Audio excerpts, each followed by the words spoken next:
सन 2000 चल रहा है। एलिस एक सख्त मिडवेस्टर्न कैथोलिक हाई स्कूल में एक यौन अनुभवहीन लेकिन जिज्ञासु जूनियर है, जहां फादर मफी नैतिकता वर्ग को निर्देश देते हैं कि बिना विवाह के संतानोत्पत्ति के उद्देश्य से नहीं की गई कोई भी यौन गतिविधि पाप है और ऐसे लोगों पर लानत है। फादर मफी और उसकी सबसे अच्छी दोस्त लॉरा दोनों से उसे यौन इच्छा की बढ़ती भावनाओं को स्वीकार करने के लिए संघर्ष करना पड़ता है, जिसके कारण उसे खुद पर शर्म आती है।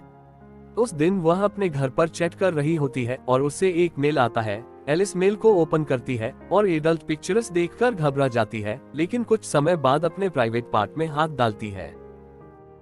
अगले सोमवार स्कूल में यह अफवाह फैली हुई है कि एलिस ने लॉरा की पार्टी में एक क्लासमेट वैड को टॉस द सैलेड दिया। एलिस इससे इनकार करती है, ये स्वीकार करते हुए कि वह तो इसका मतलब तक नहीं जानती है। यह अफवाह मिसेस वेदा तक पहुंचती है, जो एलिस को मास में सेवा करने से रोकती है। बाद में उस दिन सुलह के संस्कार के दौरान एलिस फादर मफी के सामने घृणित पापों को स्वीकार करती है और 20 प्रार्थनाओं की हल्की तपस्या करती है, जिसे वह तुरंत और जोश से स्कूल में पूरा करती है।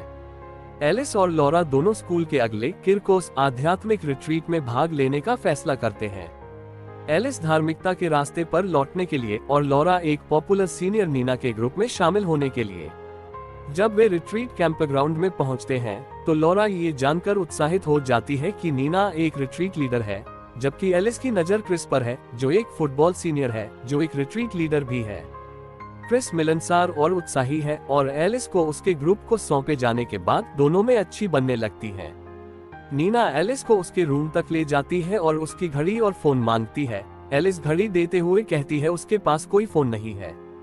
उस रात अपने सेल फोन पर गेम खेलते समय एलिस को गलती से पता चलता है कि वह अपने फोन के वाइब्रेटिंग फीचर का उपयोग करके खुद को संतुष्ट कर सकती है, लेकिन वह अपने कमरे में लटके ईसा मसीह को देखकर रुक जाती है। रिट्रीट के दूसरे दिन एलिस क्रिस के करीब जाने के लिए गिरते हुए फिर चोट लगने का नाटक करती है। नीना को एलिस का फोन के बारे में पता चलता है और वह उसे फादर मफी को देती है और एक सजा के रूप में फादर मफी एलिस को रिट्रीट हाउस के आसपास सफाई के काम सौंपते हैं। एक बार जब वह अकेली होती है तो वह फादर मफी के ऑफिस के कंप्यूटर से AOL चैट रूम में लॉग इन करती है और पूछती है कि टॉसिंग सैलेड का क्या अर्थ है। इससे पहले कि वह कुछ जान पाती, कदमों की आहट के कारण वह जल्दबाजी में कंप्यूटर बंद कर देती है और चली जाती है। रिट्रीट के तीसरे दिन फादर मफी ने अपने कंप्यूटर पर चैट के बारे में पूछा। कोई भी जिम्मेदारी का दावा नहीं करता है।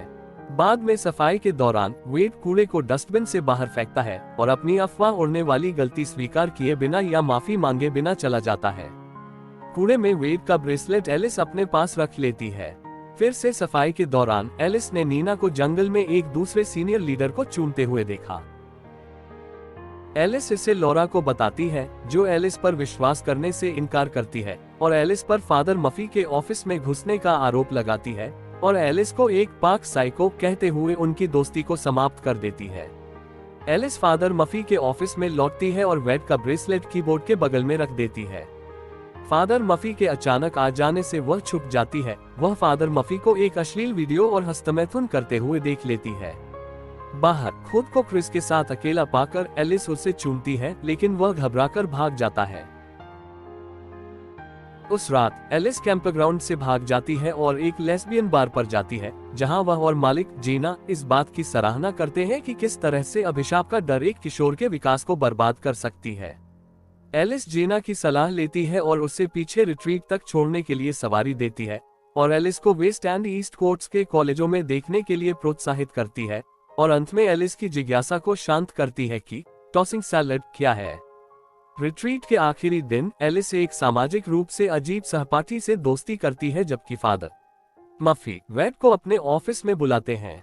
उनके कंप्यूटर पर चैट की गई बातों को लेकर लॉरा एलिस से फिर से दोस्ती कर लेती है। एलिस भाषण देती है और लोगों को याद दिलाती है कि हर कोई कुछ न कुछ छिपाता है और उन्हें एक दूसरे के साथ ईमानदारी और सम्मान के साथ व्यवहार करने के लिए प्रेरित करना चाहिए, जैसा कि यीशु चाहते थे। स्कूल में वापस एलिस अभी भी असहज क्रिस को आश्वस्त करती है कि वे सिर्फ दोस्त हो सकते हैं। फादर मफी के साथ सुलह पर लौटते हुए एलिस ने साहसपूर्वक खुलासा किया कि उसने लोगों के सेक्स करने का एक वीडियो देखा। फादर समझ जाते हैं लेकिन चर्चा नहीं करते। फादर मफी 100 प्रार्थनाओं की भारी तपस्या करने को कहते हैं, लेकिन चैपल में रहने के बजाय एलिस टाइटैनिक में सेक्स दृश्य को फिर से देखने और हस्तमैथुन करने के लिए घर जाती है।